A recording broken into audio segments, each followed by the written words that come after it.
In order to have healthy conversations regarding money, we got to first understand why it's so difficult and be really real about why it's so difficult. Money is a topic that evokes a great deal of emotion, whether you have it or whether you don't. We all know that money can make us happy in the moment. It can provide us with fun opportunities. It can alleviate stress sometimes. And overall, it just makes things better. But that's not why it's hard to talk about. It's the negative emotions with respect to money that makes it hard to talk about. And I believe those things are, shame, stigma, judgment, those type of emotions. We feel that if we don't have it, it tells people we aren't capable of making good decisions. At times, I think we tie our own self-worth to what our money buys for us or what our money achieves for us. In some very repressed, corrupt cultures, they don't talk about money at all for fear of extortion or negative backlash from the community. But there are certain cultures that he always really struggled to get a lot of information out of individuals from those cultures that were applying for a mortgage. And it wasn't until he saw a documentary about that country and that culture, and he realized that, there's so much corruption there that they really never talk about money because they're so afraid that they're going to be robbed or, they'll face extortion or backlash from the community. So sometimes it can be a really deep-rooted, cultural challenge that we have to get over. Now, if we have money, sometimes talking about it, we fear makes us come across as arrogant or boastful. And we may also have been raised to believe that money is very personal and the details are not to be shared. I know for me, that's really how I was raised. We did not talk about money.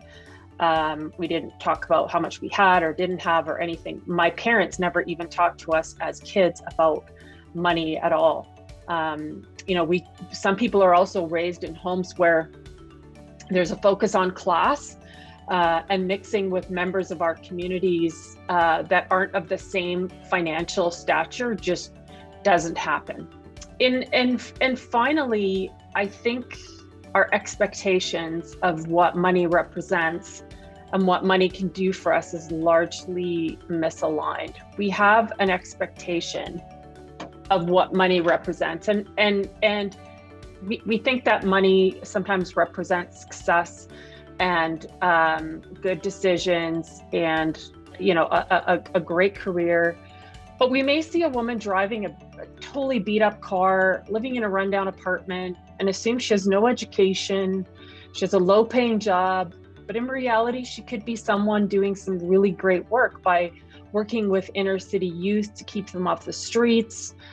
Sometimes the most rewarding and meaningful work is done by nonprofit organizations that don't have the money to pay high salaries. As I said, I don't believe there's a magic bullet to make money conversations easier. But if we start moving away from using money as a measuring tool of both ourselves and of others, we might just find that we can move the dial on this. We all need to remember that money does not define our self-worth, but we always should be highlighting our own worth as a student, as a friend, as a colleague, and be proud of ourselves and what we bring to the table that makes us worthwhile or worthy to those people in our lives. We need to work hard to accept others for the work that they do, not the salary that they get paid, the sacrifices that they make, and ultimately the contribution that people make to their community.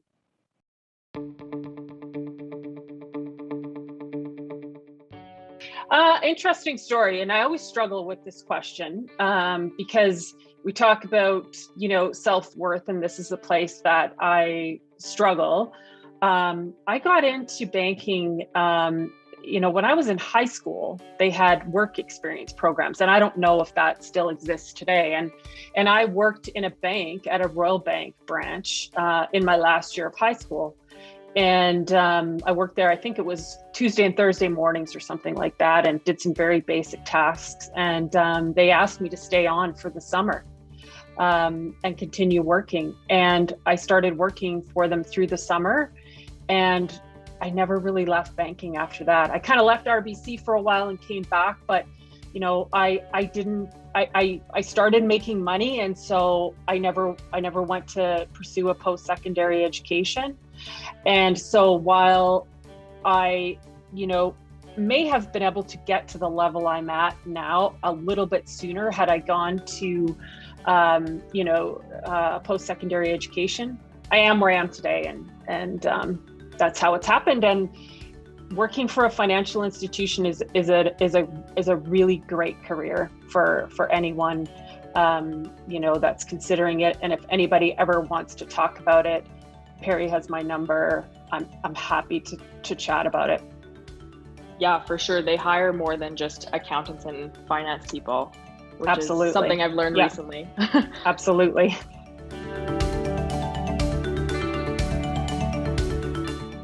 Somebody has been not willing to trust the bank and they're reaching their 20s.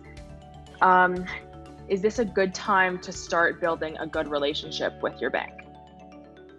Absolutely. It's always a good time to start a relationship with your bank, and it can be something really simple. If you're a little bit gun shy about a financial institution, I would suggest, start off with a savings account, and then maybe look at, having an account that's more of a operating account that a checking account that you can have your debit card attached to, and then a credit card. But it's never too soon. I mean, I'm lucky because I've always worked for a bank, so I've always had access to bankers. But yeah, and I know there's a lot of online portals and online financial institutions that are available. But if you've only ever dealt online, and I guarantee you at some point you're gonna need something from a bank. Something might happen, and your employer, something happens with their payroll system, and your payroll isn't going to go through, but your rent payment is due, and you're going to be short $800 for 2 days or something. You want to be able to pick up that phone and call somebody at the bank and say, can you help me out? This is my situation. And if we haven't created that relationship, we just don't have anybody to call.